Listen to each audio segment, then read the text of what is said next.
Well, here we are over on the bench, and we have our old cam followers that we had out of the TEA20, and this is how I pulled this one out. It's got the side broken out of a couple of them, and on two sides. This has the side broken out on one side. Who knows what happened there? If you remember correctly, we had a bent pushrod, and there's something in this little video I'll just explain about cam followers. Now, cam followers should have a slight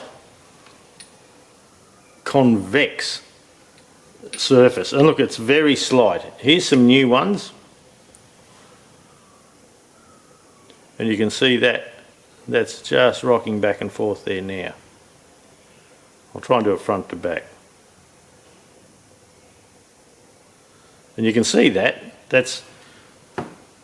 has a little rock, but when they get worn over time they don't do that. You can see this here, there's nothing there. I'm trying to wriggle that and there's nothing there. Same here. So these cam followers, they're worn on the bottom. Now, I have seen, and there is machines available to regrind your followers and put that slight dome back on them. But with the case of your little Fergie parts, it's often cheaper to replace them.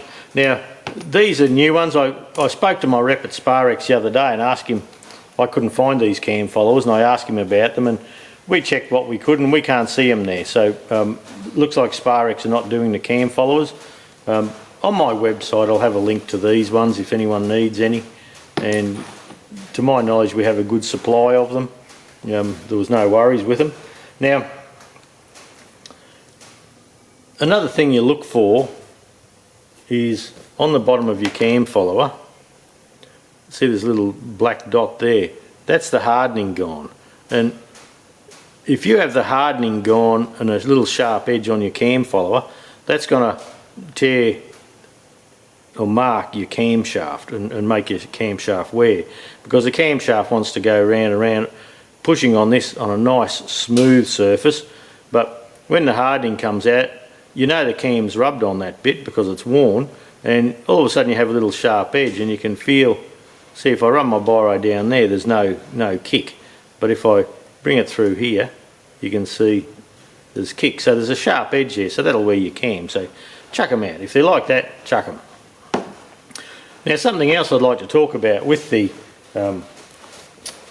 cam followers, and here's my little drawing. It's a pretty shit one, but anyway, it'll get the idea over.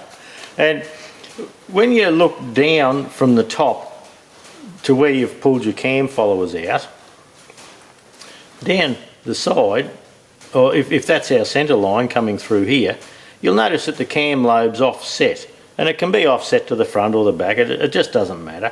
And the idea of that cam lobe being offset is when it comes up and hits the bottom of the cam follower, so if my finger's the cam lobe and it comes up and hits the bottom of the cam follower and it's offset, as it lifts it, it will turn it just a little bit. The next time it comes round, it'll just turn it a little bit as well.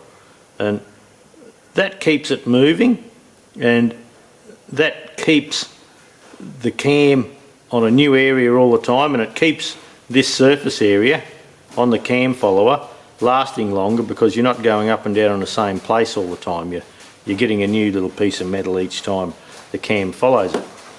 So on my second drawing there, if the cam was in the centre, and they're not, but if it was in the centre, what would be the problem? You know, you'd think, oh well, I'll put a cam straight under that follower. Well, the problem with that is your cam lobe is about 3/4 of the width of your cam follower, and if it was in the centre, it would just come up and down, up and down, up and down, and it would wear on the same place on the cam follower all of the time, and you'd end up with a worn patch. You end up with one anyway sometimes, and this one's got quite I think this one was stuck. I can actually see a slight little ridge down each side of this one. And I don't know if I can get that in the camera or not. But with that, if the cam just stayed in the middle all the time, it would wear on the one section all the time. It would wear the cam followers out a lot quicker, and you'd have a little ridge on the end there, so it wouldn't have a chance of turning. So with this turning and pushing on the push rod sits down in that bottom there, and the push rod often turns a little bit as well. It comes with it. So that's just a little video about cam followers. So yeah, when you're looking at your cam followers, as per the first part of the video, just pop them out with a set of circlip pliers, and it doesn't matter. I was using snap ring pliers, but you can use circlip pliers, anything like that. And look, you can stick your finger down the hole, but you've got to have a long finger. So hopefully that helps, and that's all about cam followers.